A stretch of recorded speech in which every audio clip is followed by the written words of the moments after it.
साथियों नमस्कार। मैं हरित फैसला एक बार फिर आप सभी के बीच में, और आज मैं आपसे बहुत मुख्य बातें साझा करना चाहता हूं अपने गांव बड़ौली के शिक्षण संस्थान को लेकर, अपने क्षेत्र के शिक्षण संस्थान को लेकर। साथियों, जिस तरह से आप सभी को पता है कि गांव बड़ौली में गवर्नमेंट गर्ल्स कॉलेज बहुत अच्छे से पिछले काफ़ी टाइम से चल रहा है, और बहुत चिंता का विषय रहा है कि हमेशा से वहाँ जब से कॉलेज शुरू हुआ है 2018 से, उस कॉलेज के अंदर एक ही असिस्टेंट प्रोफेसर है हिस्ट्री का। साथियों, मैं आपको विस्तार से बताऊंगा कि या तो विभाग वालों को कोई परेशानी है, या कोई राजनीतिक दावेदारी में बैसला क्षेत्र से या बड़ौली से कोई कमी रह गई जो इस तरह का व्यवहार दुर्व्यवहार इस क्षेत्र के साथ हो रहा है। मैं आपको विस्तार से बताना चाहता हूँ कॉलेज के हालात और कॉलेज के जो भी सिचुएशन, जो भी अन्य कॉलेजों की तुलना में। साथियों, बताना चाहता हूँ कि अम्बाला के अंदर एक कॉलेज है जो भी 2018 में शुरू हुआ था, गवर्नमेंट कॉलेज। उसके अंदर 16 पोस्ट थी जहाँ पर 12 लोग काम कर रहे हैं।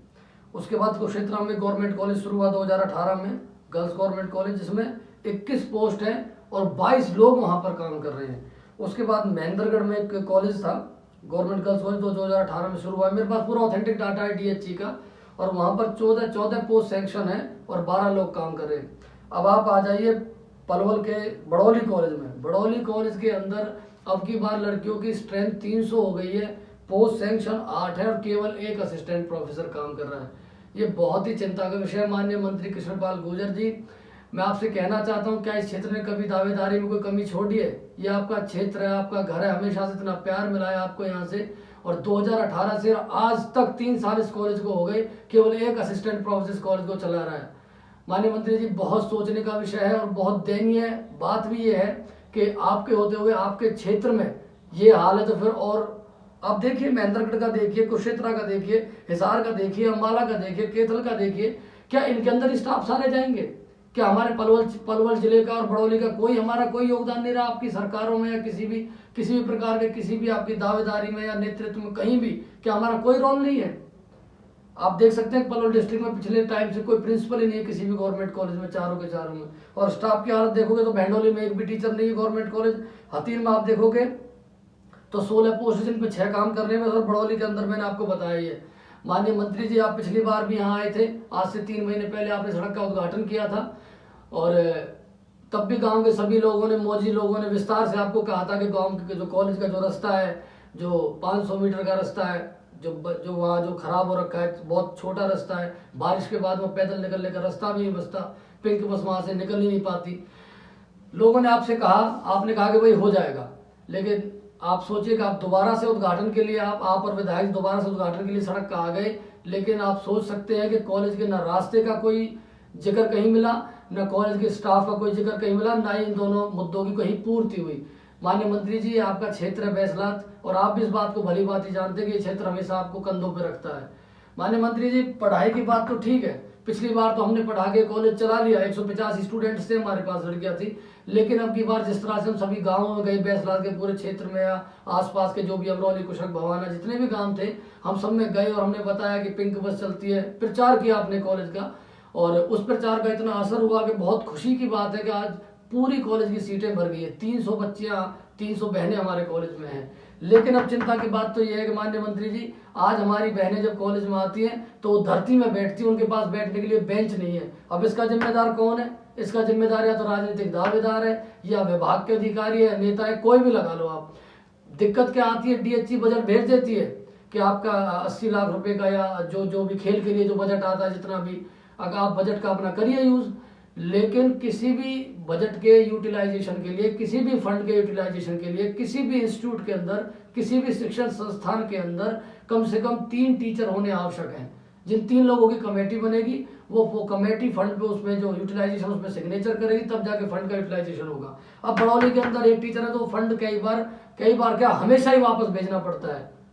अब वो फंड आ गया, DHE ने डाल दिया, 3 टीचर की कमेटी नहीं है, ना बेंच आ सकते, ना पानी पीने का वहाँ वो लग सकता, ना वहाँ पर कोई खेल का कोई कुछ मंगाया जा सकता, क्योंकि 3 टीचर तो है ही नहीं। तो फाइनली बजट कई बार उल्टा चला गया है हमारे कॉलेज का। अब बताओ इसका कौन जिम्मेदार है? हमारी बहनें बैठ, अब आप क्या हम ताला लगा दें क्या कॉलेज का? ये बताओ माननीय मंत्री जी, कॉलेज का श्रेय हमेशा आपको ही जाता है, आपकी सरकार को जाता है, लेकिन किसी भी बच्चे को पैदा करने के बाद छोड़ दिया नहीं जाता, उस बच्चे का लालन पालन किया जाता है, उसका पोषण किया जाता है। तो आपने जन्म तो इस कॉलेज को दे दिया, आपकी जो पहल थी उससे बैसलात के अंदर कॉलेज तो बन गया, बैसलात के सभी जो आसपास के गांव सभी के लिए कॉलेज है, लेकिन आप इसका कॉलेज का बिल्कुल भी ख्याल नहीं रख रहे किसी भी मायने से। न कॉलेज का अंदर आप सोचिए, प्रिंसिपल तो है ही नहीं कभी से भी, और अब बजट भी वापस चला जाता है सारा। तो किस तरह से, मतलब क्या फायदा है इस बिल्डिंग का? बीइंग एजुकेटेड यूथ, मैं तो नहीं समझता कि मैं इसका ताला लगा दूं, कॉलेज का ताला लगा के विरोध दर्ज करा दूं। क्यों ना आप पहले इन सब बातों को समझ ले और इन पर गौर कर ले, क्योंकि अच्छा नहीं होता। मैं कोई राजनीतिक तो हूँ ही नहीं कि मैं किसी उस पार्टी का हूँ, उस पार्टी के खिलाफ में बात करूंगा। मैं केवल अपने समाज के विकास की, अपने समाज के उत्थान की, अपनी समाज की प्रगति की और अपने समाज की तरक्की की जहां भी बात आएगी, मैं बिल्कुल हर बात को उठाऊंगा और बिल्कुल मजबूती से रखूंगा मैं उस बात को किसी के भी सामने, क्योंकि मुझ पर कोई किसी पार्टी का दबाव नहीं है। माननीय मंत्री जी, बहुत ज़्यादा सोचने का विषय है, क्योंकि किसी भी समाज की तरक्की वहाँ के शिक्षण संस्थानों पर निर्भर करती है कि आप किस तरह की शिक्षा वहाँ के एजुकेशन इंस्टीट्यूशंस में दे रहे हैं। आप देखिए, मॉडल स्कूल के अंदर भी स्टाफ नहीं है वहाँ पर, कि आप समाज की तरक्की, मतलब समाज के आने वाली जो पीढ़ी है वो प्रोडक्ट किस तरह का बनेगा जब वहाँ पर एजुकेशन का जो लेवल है वो बिल्कुल लो हो गया है।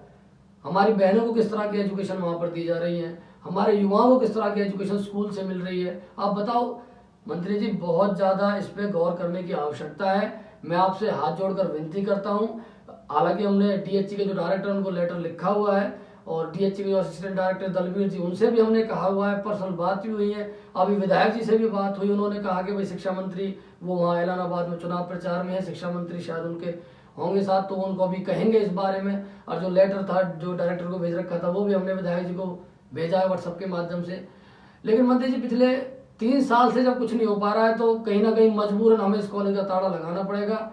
उससे पहले हम आपसे उम्मीद करते हैं, हम आपसे आशा करते हैं कि आप जल्दी से जल्दी स्टाफ का इंतजाम यहाँ पर कराएंगे, जिससे कि स्टाफ आने के बाद कमेटी बन के यहाँ बेंच आ जाए, कॉलेज में बहनों के लिए पानी का वाटर कूलर लग जाए, और यहाँ पर जो भी ग्राउंड बन जाए, ग्राउंड के खेलने के सामान आ जाए, कोई खेल का कार्यक्रम हो जाए। तो इस तरह की पहल बहुत आवश्यक है। माननीय मंत्री जी, मैंने डाटा आपको बता दिया, हिसार का, कुरुक्षेत्र का, महेंद्रगढ़ का, कैथल का, अम्बाला का, कि वहाँ स्टाफ कितनी अच्छी तरीके से, वहाँ स्टाफ हर कॉलेज में है, हर स्टाफ की पूर्ति है। कोई पलवल जिले आपका, मंत्री जी आपको ध्यान देने की बहुत आवश्यकता है। माननीय विधायक जी, मैं आपको सोशल मीडिया के माध्यम से, मंत्री जी आपको भी अवगत कराना चाहता हूँ इस परेशानी से, और कृपया करके इसका हल जरूर निकालें, वरना कहीं ना कहीं हमें भी विरोध करना पड़ेगा, जो कि हम नहीं समझते कि ठीक बात है। तो माननीय मंत्री जी, इन्हीं एक ही रिक्वेस्ट के साथ मैं अपनी वाणी को विराम देता हूँ। बहुत बहुत धन्यवाद। जय हिंद।